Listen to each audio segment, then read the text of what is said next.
मैं नरेश कुमार जांगड़ा हंस वास्तु शक्ति चैनल की पाठशाला में आपका हार्दिक स्वागत करता हूँ।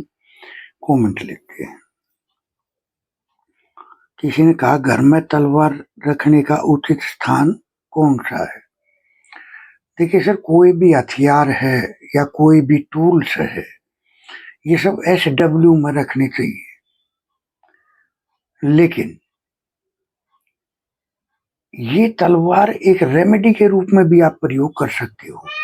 अगर किसी पर मुकदमा है, झगड़ा है, कोर्ट कचहरी का कोई काम है, तो ENE में स्थापित करने से उससे भी राहत मिलती है। वैसे सर देखो, अब आपका टूल, आपका अपना हथियार है। देखो सर, कोई भी किसी का जो भी हथियार हो, वो हमेशा SW में रखना चाहिए। उससे उस हथियार को अच्छे से उसके बेनिफिट लिए जा सकते हैं। तो SW में रखना चाहिए। या ENE में अगर कोई दिक्कत बाजी है, मैंने आपको बताई सिम्टम, तो वहां भी आप इसको स्थापित कर सकते हो।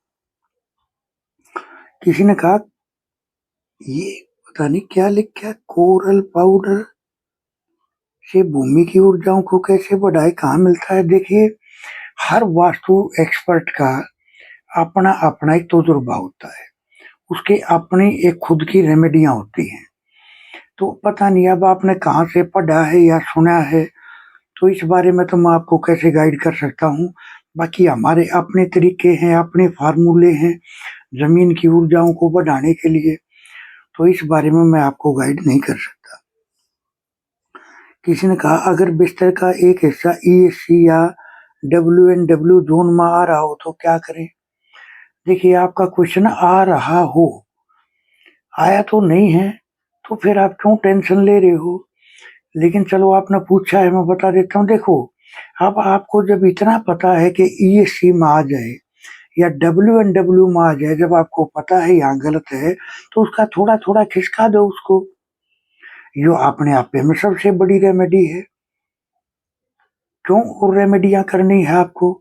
आपको पता है कि ये चीजें गलत है, तो उसको थोड़ा सा खिसका दो वहां से, है ना? तो ये अच्छा उपाय होगा।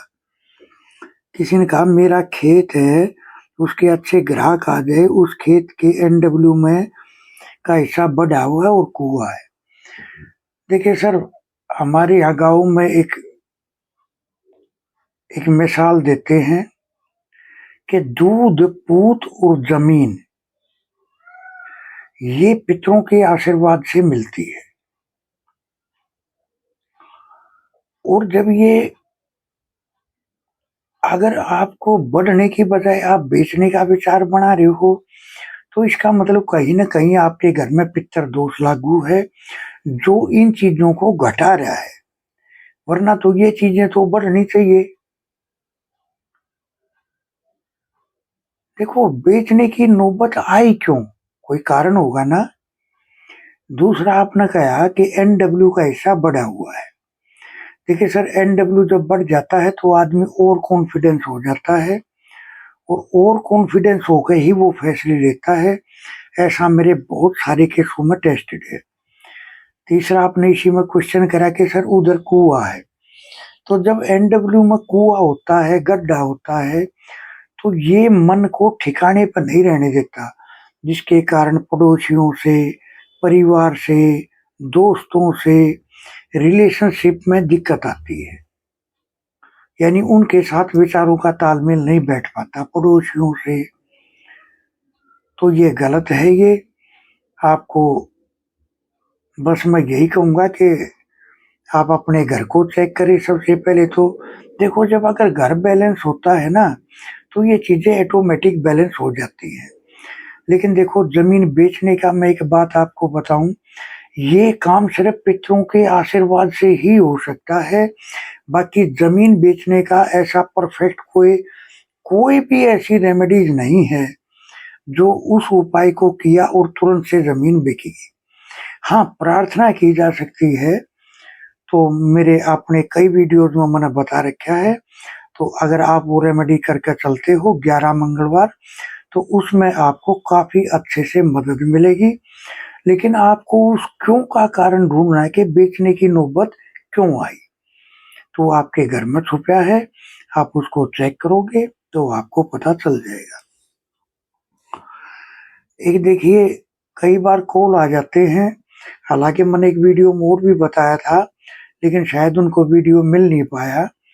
देखिए, मकान कोमा में कब चले जाते हैं? मकान कोमा में, सर कोमा का मतलब क्या है? सारी बॉडी का कंप्लीट फंक्शन होता है हमारा गर्दन से ऊपर का हिस्सा। अगर किसी मकान में वास्तु पुरुष की गर्दन का ऊपर का हिस्सा यानी एनी पार्ट अगर दिक्कत में होगा, अगर वहां कट होगा, तो मकान कोमा में चले जाते हैं। और जो कोमा में ही चला गया तो वो तो बिल्कुल बेकार हो गया। अब अगर किसी आदमी के गर्दन ही नहीं होगी, वो किस काम का होगा? आप विचार करके बताओ। तो देखो, इस बारे में मैं एक चीज कहना चाहूंगा, अगर इस तरह की नौबत है तो किसी अच्छे वास्तु एक्सपर्ट की देखरेख में आप अपने मैप को चेक कराओगे, तो वो जो एनी आपका कटा हुआ है वो दोबारा से पुनर्निर्माण हो जाता है एनी का। वो जो कटा हुआ हिस्सा है उसकी भरपाई हो जाती है, उसकी पूर्ति हो जाती है। तो या तो आप हमारे पास अपना मैप शेयर करो, या जिसके ऊपर भी आपको अच्छे से विश्वास है उसके वहां आप सलाह लोगे तो वो आपको सलाह दे पाएंगे। वैसे सर, ये सबसे घातक रोग होता है, सबसे घातक समस्या होती है मकान में एनी का कटना। हंस वास्तु शक्ति ये चैनल आप सबका है, लाइक करें, सब्सक्राइब करें, शेयर करें, कमेंट करें। वास्तु के एडमिशन ओपन है, सीखने के इच्छुक हमारे से संपर्क कर सकते हैं। सर, किसी को अपना मैप चेक कराना है, अपनी कुंडली चेक करानी है, आप हमारे से संपर्क कर सकते हैं। 79 रेमेडीज हैं, 8 क्लासेज हैं, इच्छुक हमारे से संपर्क कर सकते हैं। ये रेमेडियां मैं अपने यूट्यूब चैनल पर कभी नहीं बताता। तो इस तरह से थैंक यू, धन्यवाद, नमस्कार, जय हिंद, जय भारत।